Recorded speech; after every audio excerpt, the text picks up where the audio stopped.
तो चलिए शुरू करते हैं। आज हम आपको सिखाएंगे माई एसक्यूएल में काम कैसे करना है। माई एसक्यूएल में जब भी आप काम करेंगे तो सबसे पहले आपको डाटाबेस क्रिएट करना होता है। डाटाबेस एक लोकेशन होती है, उसके अंदर जितने भी आप टेबल बनाओगे वो जाके स्टोर होते हैं। तो सबसे पहले हम डाटाबेस बनाने के लिए लिखेंगे कमांड क्रिएट डाटाबेस और आगे डाटाबेस का नाम। इसमें काम करने से पहले आप माई एसक्यूएल इंटरनेट से डाउनलोड कर लेना, लिंक हम डिस्क्रिप्शन बॉक्स में भी दे देंगे। करने के बाद जब आप इसको इंस्टॉल करके खोलोगे तो इस तरीके की विंडो आएगी और वहां से आपको काम करना होगा। तो डाटाबेस बनाने के लिए क्रिएट डाटाबेस यानी क्रिएट डाटाबेस ये कमांड है। आगे डाटाबेस का नाम, डाटाबेस का नाम आपकी मर्जी है कि आप क्या देना चाहते हो। तो मान लो हम डाटाबेस डेवलपर्स के नाम से देना चाहते हैं। कमांड पूरी होने के बाद लास्ट में सेमीकोलन लगाना बहुत जरूरी है, बहुत जरूरी है। एंटर मारा तो देखो यहाँ पे एरर आई है। एरर आते हुए उसने कहा है कि डाटाबेस एग्जिस्ट, यानी इस नाम से हमने ऑलरेडी डाटाबेस बनाया हुआ है। अगर आप चाहते हैं कि भाई उस डाटाबेस को हम हटा दें और हमें तो इसी नाम से बनाना है, तो आप लिखें ड्रॉप डाटाबेस और आगे डाटाबेस का नाम। इसी बहाने हमने एक कमांड और सीख ली, ड्रॉप डाटाबेस, डाटाबेस का नाम। तो ये डाटाबेस अब डेवलपर्स नाम का जो पहले था वो हट गया है। हटाने के लिए ड्रॉप डाटाबेस एक कमांड है, उसका यूज करके हमने इस डाटाबेस को जो बना पड़ा था उसको रिमूव कर दिया है, हटा दिया है। तो एक कमांड क्रिएट डाटाबेस है जिससे हम डाटाबेस बनाते हैं। अगर उस नाम से डाटाबेस बना हुआ है और आपको वो रखना है और किसी और नाम से बनाना है तो वो भी आप कर सकते थे, लेकिन अगर आपको उसी नाम से बनाना है तो पहले वाला हटाना पड़ेगा। तो हटाने के लिए भी हमने आपको कमांड बना दी ड्रॉप डाटाबेस और आगे डाटाबेस का नाम। तो अब हम अगर चाहें तो क्रिएट डाटाबेस और आगे डाटाबेस का नाम डेवलपर्स लिख के डाटाबेस इसी नाम से बना सकते हैं। तो देखिए अब क्वेरी ओके आ गया। क्वेरी ओके का मतलब इस नाम से डाटाबेस बन गया है। तो जब आप अभी कंप्यूटर पे करेंगे अपने अपने इसको समझते हुए तो इसी नाम से चाहे डाटाबेस बना लीजिएगा, और अगर आप कोई और नाम देना चाहते हैं तो वो भी बना के आप देख सकते हैं, आपकी मर्जी है वो। तो डाटाबेस हमारा बनकर तैयार हो गया क्रिएट डाटाबेस कमांड से, और ड्रॉप डाटाबेस हमने उसको डिलीट कर दिया। अब इस डाटाबेस में हमें काम करना है, तो काम करने के लिए हमें क्या करना पड़ेगा, इस डाटाबेस को एक्टिवेट करना पड़ेगा। तो एक्टिवेट करने के लिए हमारे पास कमांड होती है यूज। ध्यान रखना, ये जो चीजें बताई जा रही हैं आपको, ये बड़ी बारीकी से आपको अपने मन में रखनी है। अगर आपसे कोई पूछता है कि डाटाबेस कौन सी कमांड से बनता है, तो आप कहेंगे क्रिएट डाटाबेस कमांड से। अगर आपको कोई कहता है कि डाटाबेस हटाना हो तो वो कौन सी कमांड से हटता है, तो आप लिखेंगे ड्रॉप डाटाबेस। तो उसको यूज कैसे करते हैं, ड्रॉप डाटाबेस, डाटाबेस का नाम। क्रिएट डाटाबेस कमांड यूज कैसे करते हैं, क्रिएट डाटाबेस, डाटाबेस का नाम। और यूज कमांड से क्या होता है, हम एक्टिवेट करते हैं। हर कमांड को जब आप समझते हैं तो उसका मतलब भी आपको पता होना चाहिए। तो यूज कमांड से हम डाटाबेस को एक्टिवेट कर सकते हैं ताकि हम उसके अंदर काम कर पाए। तो यूज और आगे डाटाबेस जिसके अंदर आपको काम करना है, एंटर। तो ये डाटाबेस डेवलपर्स नाम से बन गया है और हमने उसको एक्टिवेट भी यूज कमांड से कर लिया है। अब इसके अंदर हम एक टेबल बनाना चाहते हैं, तो टेबल बनाने के लिए क्रिएट टेबल। एसक्यूएल में हर काम को करने के लिए कमांड है, एसक्यूएल में हर काम को करने के लिए कमांड है। तो क्रिएट टेबल भी एक कमांड है, क्रिएट टेबल और आगे टेबल का नाम। टेबल का नाम आप जो रखना चाहें वो रख सकते हैं। तो हम टेबल का नाम रख रहे हैं यहाँ पर स्टूडेंट वन। स्टूडेंट वन क्या है, is the name of the table. Student one क्या है, is the name of the table. आप जिस भी नाम से टेबल बनाना चाहें बना सकते हैं, वो आपकी मर्जी है। फॉर एग्जाम्पल आप टीचर नाम पे बनाना चाहते हैं, टीचर नाम पे बना सकते हैं।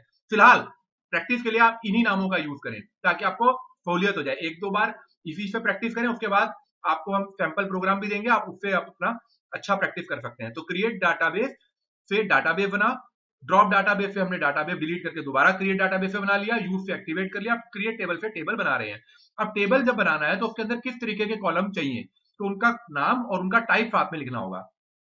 कई लोगों को आदत होती है कि वो एक ही लाइन में सारा ऐसे ऐसे टाइप कर लेते हैं, वो भी ठीक है, लेकिन अगर इंडेंटेशन के हिसाब से देखें तो कई बार यहाँ लास्ट में जाके लाइन फुल हो जाती है तो नीचे की तरफ ड्रॉप हो जाता है, तो देखने में प्रेजेंटेशन अच्छी नहीं लगती। अगर आप प्रेजेंटेशन के हिसाब से करना चाहें तो ऐसे करें, एंटर मारें और ब्रैकेट दीजिए।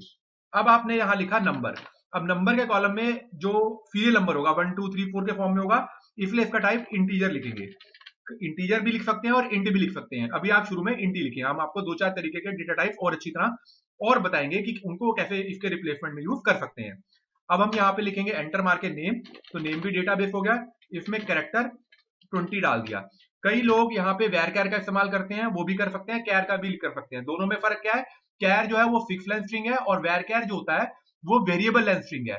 वेरिएबल लेंथ स्ट्रिंग और फिक्स लेंथ स्ट्रिंग का मतलब क्या हुआ, अगर हम कैर लिखते हैं 20, इसका मतलब है इसमें फिक्स लेंथ स्ट्रिंग हो गया, यानी 20 कैरेक्टर से कम तक ही अफेक्टेबल है। जबकि varchar में क्या होगा कि वेरिएबल लेंथ स्ट्रिंग हो जाएगी, अगर कुछ ज्यादा कैरेक्टर भी डल जाएंगे तो वो अफेक्ट कर लेगा। लेकिन फिक्स लेंथ स्ट्रिंग पे हम शुरू में काम करना सीख रहे हैं, तो इसलिए हमने cat 20 लिखा है। यहाँ पर हम ये मान के चल रहे हैं कि हमारा कोई नाम ऐसा नहीं होगा जो 20 कैरेक्टर से ज्यादा होगा, 20 कैरेक्टर से कमी वाले नाम होंगे।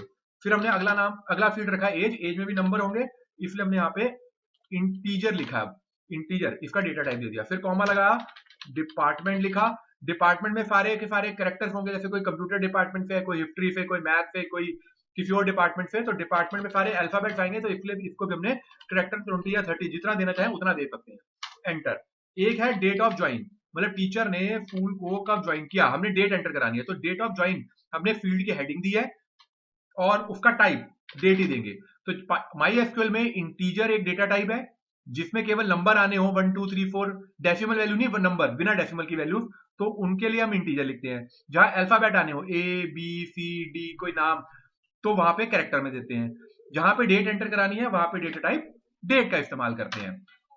एक हम रखते हैं सैलरी भी रख लेते हैं, सैलरी में भी नंबर्स होंगे, डेसिमल वैल्यू का यूज नहीं होगा, इसलिए हमने इसको भी इंटीजर लिखा है। ठीक है, और हमने यहाँ पे सेक्स भी दे दिया है कैरेक्टर में ही 20। ये अब यहाँ पर हम खत्म करेंगे टेबल, तो ये ब्रैकेट शुरू है और यहाँ लास्ट में खत्म करना है, तो इसमें ब्रैकेट बंद करके सेमीकोलन लगा दिया, तो हमारा टेबल देखो क्वेरी ओके बनकर तैयार हो गया। तो जब एसक्यूएल में काम करें बड़ा पेशेंस से करें, जो ब्रैकेट डालने वाले हैं उनको आराम से देखें, तभी आगे आगे प्रोसीड करें। कॉमा कॉमा लगा के चल रहे हैं, नंबर इंटीजर के बाद ये कॉमा है, और इसके बाद नेम कैरेक्टर 20 के बाद भी कॉमा है, एज इंटीजर के बाद भी कॉमा है, लास्ट में ब्रैकेट बंद करके सेमीकोलन लगाया है। तो हमारा टेबल बन गया। अब इसमें रिकॉर्ड डालने हैं, तो रिकॉर्ड डालने के लिए अलग कमांड है, इंसर्ट इनटू, टेबल का नाम इंसर्ट इनटू, टेबल का नाम, टेबल का नाम क्या रखा हमने, टीचर। ठीक है, अब इसमें डालनी है वैल्यूज। ठीक है, अब सबसे पहले हमने सीरियल नंबर क्या रखा था, एनओ यानी नंबर, उसमें इंटीजर वैल्यू आएगी, इंटीरियर जो पहले जो है उसका सीरियल नंबर है 1, तो ऐसे लिखेंगे 1 कॉमा, और जो नेम वाली फील्ड है, कैरेक्टर वाली फील्ड है या डेट वाली फील्ड है, उनके ऊपर सिंगल कोड या डबल कोड लगा सकते हैं, करली ब्रैकेट भी लगा सकते हैं। तो फिलहाल नेम जो है उसमें जुगल है, तो हम यहाँ डबल कोड्स में लिख देते हैं नाम जुगल। दूसरा, इसके बाद इसका एज लिखना है, तो जुगल की एज है 34, क्योंकि ये इंटीजर में इसलिए डबल कोड नहीं लगाया, जो कैरेक्टर फील्ड है उसके ऊपर डबल कोड लगाया है। उसके बाद ये कौन से डिपार्टमेंट से है वो लिखना है, ये कौन से डिपार्टमेंट से है, कंप्यूटर डिपार्टमेंट से है, इसके लिए यहाँ पे हम कंप्यूटर लिखेंगे। ठीक है, इसके बाद आएगा डेट, डेट को और कैरेक्टर फील्ड को हमेशा डबल कोड्स में लिखना है। ठीक है, तो ये डेट जब डालेंगे तो पहले ईयर डालेंगे, ध्यान रखना, फिर महीना डालेंगे और उसके बाद तारीख डालेंगे। हमेशा इस फॉर्मेट में हम माई एसक्यूएल में डेट असाइन करेंगे। इस फॉर्मेट को हम बदल भी सकते हैं, आगे आपको बताएंगे कि कैसे बदला जा सकता है। यहाँ पर हमने फिलहाल सैलरी डाल दी 12,000 रुपए, और वो मेल है इसलिए एम डाल दिया, ब्रैकेट बंद किया, सेमीकोलन लगाया, एंटर मारा, तो क्वेरी ओके। देखो एक ही बार में चला गया। अगर जल्दबाजी में करोगे, कुछ गलत करोगे तो आपको दिक्कत होगी, इसलिए एक बार में ही अच्छी तरह काम करने की आदत डालो। अब दूसरा रिकॉर्ड भी डाल देते हैं, जैसे हमने 2 रख लिया इसको। ये जो आया कैसे था, आपने भी सोचा होगा एकदम से कैसे आ गया, तो कोई नहीं, ये जो अप एरो होते हैं कीबोर्ड पे, डाउन एरो होते हैं, इनको दबा के आप ऊपर वाली कमांड वापस ला सकते हैं। नीचे दबाएं, ये एक एक करके दबा के देखें, आपको जो सी कमांड पे रुकना हो वहां पे आप रुक सकते हैं, अप एरो और डाउन एरो का यूज करके।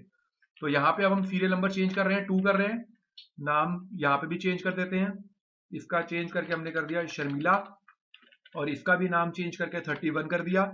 यहाँ पे कंप्यूटर चेंज करा और हिस्ट्री कर दिया, सॉरी हिस्ट्री कर दिया। काम हमेशा पेशेंस से करें, सीखना हमेशा पेशेंस से होता है, तभी अच्छा समझ में भी आता है। 98 हो गया, और यहाँ पर भी हम महीना और तारीख डाल देंगे, तो ये हमने तीसरा महीना और 24 तारीख डाल दी। ठीक है, सैलरी भी चेंज कर देते हैं थोड़ी सी, 22,000 रुपए कर दी, और इसको फीमेल कर दिया। ठीक है, इस तरीके से आप जितने चाहे उतने रिकॉर्ड डाल सकते हैं। तो हम आपको समझाने के लिए फिलहाल 4 रिकॉर्ड डालेंगे, आप इसमें तकरीबन 10 रिकॉर्ड तक तो कम से कम डालें, तो हमें समझाना है, तो हम आपको समझाने के लिए 4 रिकॉर्ड डालेंगे।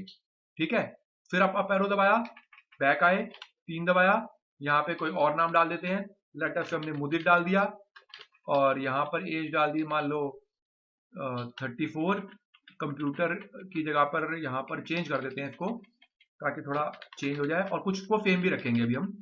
और यहाँ पे ईयर डाल दिया 96, और यहाँ पे छठा महीना, और ईयर मंथ और डे ये ध्यान रखना है आपको। ठीक है, 16 तारीख, और इसको हमने रखा है 20,000 पे, और ये मेल है तो यहाँ एम ही रहेगा। ठीक है, फिर दोबारा से टैब दबाया, फिर आ गया रिकॉर्ड, यहाँ पर हम फिर गए वापस, यहाँ 4 कर दिया, मोदित की जगह पे लिख दिया गर्वित, यहाँ पे कर दिया लेटेस्ट से हमने 24, इसको हम उसी डिपार्टमेंट में कर देते हैं कंप्यूटर, ताकि दो का सेम हो जाए। ये क्यों कर रहे हैं आगे बताएंगे आपको, कुछ इस पे भी चीज समझानी होगी आगे। कंप्यूटर कर दिया, इसको 92,000 कर देते हैं यहाँ पर, ठीक है, और इसको 8वां महीना कर दिया, और यहाँ पे ये डेट 26 कर दिया, और इसकी 10,000 कर देते हैं। ये भी मेल है इसलिए हमने मेल पे रहने दिया। अब ये टेबल है, टेबल में मैं आपके सामने 4 रिकॉर्ड आपको सिस्टमैटिकली डाल के दिखा दिए। तो एक बार रिकॉल कर लेते हैं। डेवलपर्स नाम का डाटाबेस क्रिएट डाटाबेस से बनाया, हमें डाटाबेस यहाँ पर ऑलरेडी बना पड़ा था, तो हमने उसको हटाने के लिए भी क्रिएट ड्रॉप डाटाबेस कमांड सीख ली। उसके बाद हमने क्रिएट डाटाबेस कमांड का यूज करके डाटाबेस बना लिया, यूज कमांड को एक्टिवेट कर लिया, क्रिएट टेबल से टेबल बनाया। टेबल बनाते समय जहां पे नंबर है वहां पे इंटीजर लिखा है, जहां पे अल्फाबेट्स आएंगे उनको कैरेक्टर में लिखा है, जहां डेट आएगा उसको डेट डेटा टाइप में लिखा है। रिकॉर्ड डालने के लिए हमने इंसर्ट इनटू कमांड का यूज किया है, और डालते समय कैरेक्टर और डेट वाली फील्ड पे डबल कोड या सिंगल कोड या करली ब्रैकेट आप लगा सकते हैं। अब हमारा टेबल बन गया, हमने 4 रिकॉर्ड डाले, ध्यान रहे आपने 10 डाले हैं। तो उसके बाद आप सिलेक्ट कमांड का यूज करके आप टेबल के कंटेंट देख सकते हैं। तो सिलेक्ट के साथ अगर मैं लगाऊं स्टार फ्रॉम टेबल का नाम, तो इससे क्या होगा, पूरा का पूरा टेबल स्क्रीन पे डिस्प्ले हो जाएगा। तो अगर आप ध्यान से देखो तो ये टीचर टेबल पूरा स्क्रीन पे आ रहा है, इसमें नंबर भी है, नेम भी है, एज भी है, डिपार्टमेंट भी है, डेट ऑफ ज्वाइनिंग भी है, सैलरी भी और सेक्स भी है। अगर आपके इस तरीके से ये पूरा का पूरा टेबल स्क्रीन पर नजर आ जाएगा। अगर आपके कंप्यूटर में MySQL नहीं है तो हमने अभी आपको बताया था, लिंक आपको डिस्क्रिप्शन बॉक्स में मिल जाएगा। लेकिन अगर MySQL डला हुआ है तो इसको पहले पूरा प्रॉपर देख के कमांड कॉपी पे नोट करके फिर इसको अपने कंप्यूटर पे भी आप चलाएं, आपको बहुत अच्छी तरह ये समझ में आएगा। अब सिलेक्ट कमांड से क्या किया हमने, सिलेक्ट स्टार फ्रॉम टेबल का नाम टीचर लिखा, तो क्या हुआ, पूरा का पूरा टेबल आ रहा है। ठीक है, अच्छी बात है, वेरी गुड। तो ये जो नंबर है, NO, नेम, इनको हम बोलते हैं कॉलम्स, ये हमारे एट्रीब्यूट्स हैं। No, A, name, age, department, date of joining, salary और सेक्स। और ये जो रिकॉर्ड है पहला जुगल का, फिर शर्मिला का पूरा, इनको कहते हैं टपल, कई लोग ट्यूपल भी बोलते हैं, अपनी मर्जी है, प्रोनाउंसिएशन का तरीका है, कैसे भी बोल सकते हैं। अच्छा, अब अगर मान लो आपको लगता है कि भाई नहीं, मुझे तो इस टेबल में से केवल नेम का कॉलम चाहिए, तो कुछ नहीं होता, सिलेक्ट लिखो, जोन सा कॉलम चाहिए वो लिखो, फ्रॉम टेबल का नाम लिखो, जैसे हमने लिखा टीचर। तो इससे क्या होगा, टीचर टेबल जो होगा उसमें से केवल और केवल नेम का कॉलम नजर आएगा। सिंपल, कोई दिक्कत नहीं है। अगर मैं आप कहूं कि मुझे एक नेम देखना है और एक सैलरी देखना है, लेकिन सैलरी पहले देखना है, तो कुछ नहीं होता, पहले सैलरी लिख दो, कॉमा, फिर नेम लिख दो, फ्रॉम टेबल का नाम लिख दो, टेबल का नाम क्या है, टीचर। तो इससे क्या होगा, टीचर टेबल में से सैलरी और नेम का कॉलम आएगा। सबसे इंपॉर्टेंट चीज है, अभी ध्यान से आप देखेंगे तो सैलरी अलग नजर आ रही है और नेम अलग नजर आ रहा है, ठीक है। अब अगर मैं आपको ये कहूं कि मुझे इस टेबल में कितने रिकॉर्ड्स हैं वो काउंट करने हैं, तो क्या लिखेंगे, सिलेक्ट काउंट ब्रैकेट में स्टार फ्रॉम टेबल का नाम, टेबल का नाम क्या है, टीचर। तो टीचर टेबल में कितने रिकॉर्ड है वो काउंट हो जाएंगे, तो टोटल 4 रिकॉर्ड है। तो काउंट ब्रैकेट में स्टार फ्रॉम टेबल का नाम।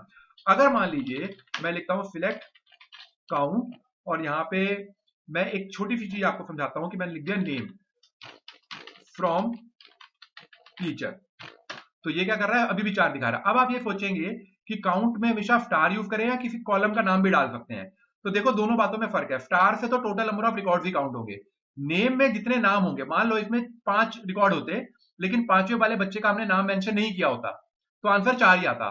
मान लो हमने नेम वाले कॉलम में 3 बच्चों के नाम मेंशन किए होते हैं, बाकी 2 के नहीं किए होते, तो आंसर 3 आता। तो काउंट करता है जो वैल्यू गिवन हो, यानी अगर कोई वैल्यू गिवन नहीं है उसको काउंट नहीं करेगा काउंट, लेकिन स्टार क्या करेगा, पूरे रिकॉर्ड को काउंट करेगा। तो इसलिए जब भी total number of record count करने हैं तो आपको काउंट के साथ हमेशा स्टार का ही प्रयोग करना है। अच्छा, एक बार टेबल दोबारा डिस्प्ले कर लेते हैं। लेटेस्ट हमने लिखा सिलेक्ट स्टार फ्रॉम टेबल का नाम, टेबल का नाम क्या है अपना, टीचर। तो टीचर टेबल पूरा नजर आ रहा है। अब मैं कहता हूं कि भाई आपको इसमें से जो सैलरीज है, टोटल सैलरीज का सम देखना है, मतलब सैलरी के कॉलम में जितनी वैल्यू सबको सम करके देखना है। तो आप लिखेंगे सिलेक्ट सम ब्रैकेट में सैलरी फ्रॉम टेबल का नाम, टेबल का नाम क्या रखा हमने, टीचर।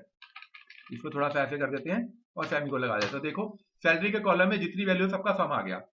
ठीक है, बहुत बढ़िया, सारी वैल्यूज का सम। यही तो फायदा है MySQL यूज करने का, कमांड एक लिखो, आउटपुट डाटाबेस से एकदम से आ जाता है। अगर आप लिखे सिलेक्ट मैक्स ब्रैकेट में सैलरी फ्रॉम टेबल का नाम, टेबल का नाम क्या है, टीचर, तो टीचर टेबल पे मैक्सिमम सैलरी आ जाएगी।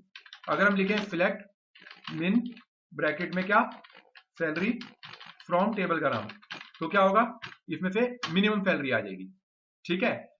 अच्छा, मान लीजिए आपको नाम देखने हैं उनके जो मेल है, टीचर नाम के टेबल में से आपको उन बच्चों के नाम देखने हैं जो मेल हैं, तो आप क्या लिखेंगे, सिलेक्ट करना है, देखना क्या है, name from which table, teacher table, where, where क्या, सेक्स इक्वल टू एम, यानी जिनका सेक्स एम है यानी मेल है, तो केवल मेल के रिकॉर्ड आ रहे हैं। अगर मैं मेल चेंज करके फीमेल कर दूं तो अब फीमेल के नाम नजर आ रहे हैं, यानी हमारे टेबल में यही नाम है शर्मिला का जो फीमेल है, और जुगल, मुदित और गर्वित ये मेल है।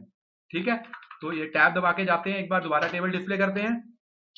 अगर आपको लगे कि इस टेबल का स्ट्रक्चर देखना है, ढांचा देखना है, तो उसका स्ट्रक्चर देखने के लिए आप क्या कमांड यूज करेंगे, डिस्क्राइब कमांड, डिस्क्राइब और आगे आप लिखे टेबल का नाम टीचर, तो क्या होगा, टीचर टेबल का स्ट्रक्चर डिस्प्ले हो जाएगा, यानी ये बताएगा कि जब आपने टेबल बनाया था तो कौन से कॉलम यूज करे थे और उसके ऊपर किस तरीके का टाइप यूज किया था। आगे हम आपको ये भी सिखाएंगे प्राइमरी की, कार्डिनलिटी, फॉरेन की वगैरह कैसे यूज करना है, तो वो जो हम कीज देंगे वो यहाँ पर नजर आएंगी। तो फिलहाल हमने वो नहीं दी है, इसलिए टेबल में कॉलम्स और उनके डेटा टाइप यहाँ पे नजर आ रहे हैं। अगर आपको ये लगता है कि भाई मुझे टेबल, मैंने देखा टेबल में से मैंने स्पेसिफिकली क्या किया है कि ये पुल किया है, मतलब कोई स्पेसिफिक कॉलम पुल कर लिया, कोई कंडीशन लगा ली। अगर मैं कहूं कि आपको टेबल में से नाम देखने हैं और उनके नाम देखने हैं जिनकी सैलरी 20,000 है या 20,000 से अधिक है, तो कैसे देखें, तो सिलेक्ट लगाएं, नेम देखना है फ्रॉम टेबल, टीचर देखना है, where salary is greater than और इक्वल टू व्हाट, 20,000, 20,000 सेमीकोलन, तो ये उन्हीं के नाम आ रहे हैं, यानी शर्मिला और मुदित ऐसे हैं जिनकी सैलरी 20,000 से ज्यादा है, तो वही नजर आ रहे हैं। अगर आपको देखना है कि हिस्ट्री डिपार्टमेंट में कौन से लोग हैं, मतलब उन लोगों के नाम बताओ जो हिस्ट्री डिपार्टमेंट के हैं, तो क्या लिखोगे, select name from teacher where name is equal to history, तो देखो यहां कह रहा है सेमीकोलन, मतलब लगाने पे कह रहा है कि कोई भी नहीं है, जब कमांड में गड़बड़ी देख ली, यहाँ पे मैंने गलती से नेम लिख दिया है जबकि आना क्या था, डिपार्टमेंट, क्योंकि डिपार्टमेंट में है ना हिस्ट्री, तो इसको हटाते हैं, इस तरीके से यहाँ पे लिख देते हैं डिपार्टमेंट। तो अब देखो जिसका डिपार्टमेंट हिस्ट्री है उसका नाम शर्मिला है, टेबल में भी देख सकते हो जिसका डिपार्टमेंट हिस्ट्री है उसका नाम शर्मिला है। ठीक है ना, तो इस तरीके से हम ये कर सकते हैं। अच्छा, अगर मान लो मैं आपको ये कहूं कि आपको यहां पर डिपार्टमेंट डिस्प्ले करने हैं, तो ऐसे आएगा, सिलेक्ट डिपार्टमेंट फ्रॉम टीचर, तो टीचर टेबल में डिपार्टमेंट ये है। अगर मैं कहूं कि मुझे रिपीटेड वैल्यू नहीं देखनी तो क्या करें, तो सिलेक्ट करके लिखे डिस्टिंक्ट, डिस्टिंक्ट लिखे, ब्रैकेट में डालें फील्ड का नाम डिपार्टमेंट और फ्रॉम टेबल का नाम, टेबल का नाम क्या है, टीचर, तो क्या होगा कि जो टीचर टेबल होगा उसमें से डिस्टिंक्ट डिपार्टमेंट नजर आएगा। तो अगर आप देखें तो कंप्यूटर यहां 2 बार था तो एक ही बार आ रहा है, हिस्ट्री एक ही बार था तो एक ही बार आ रहा है, ठीक है, हिंदी जो जिनकी मल्टीपल अकरेंसी यानी डुप्लीकेसी हो रही थी वो एक ही बार नजर आ रहे हैं। तो डिस्टिंक्ट से हमने यूनिक वैल्यू देखी, डिपार्टमेंट में जो रिपीटेड वैल्यू थी वो एक बार ही नजर आ रही है। हम दोबारा से टेबल डिस्प्ले करते हैं, सिलेक्ट स्टार्ट फ्रॉम टीचर करके, तो हमारे पास फिर से टेबल डिस्प्ले हो गया।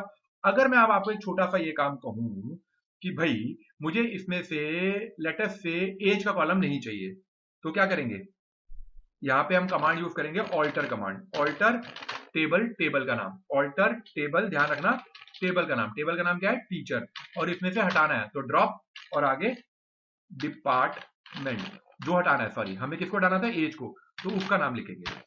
ध्यान से समझो, ऑल्टर कमांड से हम टेबल के स्ट्रक्चर में चेंजेस कर सकते हैं। तो फिलहाल हम ये चाहते हैं ऑल्टर कमांड का यूज करके टीचर नाम के टेबल में से एज के कॉलम को ड्रॉप करना, हटाना। तो इसने कहा क्वेरी ओके और रिकॉर्ड 4, ठीक है। अगर हम इसको डिस्प्ले करें दोबारा से तो अब देखो इसमें है एज का कॉलम, हट गया ना, बिल्कुल रिमूव हो गया, बढ़िया हो गया काम, तो यही हम चाहते थे। अच्छा, तो ये कमांड का यूज करके हम लोगों ने क्या किया, ऑल्टर कमांड से एक नया कॉलम उसमें से हटा दिया। तो अगर आप ये चाहो कि भाई हमें डिस्प्ले करने हैं असेंडिंग ऑर्डर में नाम, जैसे अगर मैं लिखता हूं सिलेक्ट नेम फ्रॉम टेबल का नाम टीचर, सॉरी इसको थोड़ा पीछे ले लेते हैं, तो इससे क्या होगा, टीचर टेबल में जो नेम का कॉलम है वो नजर आएगा।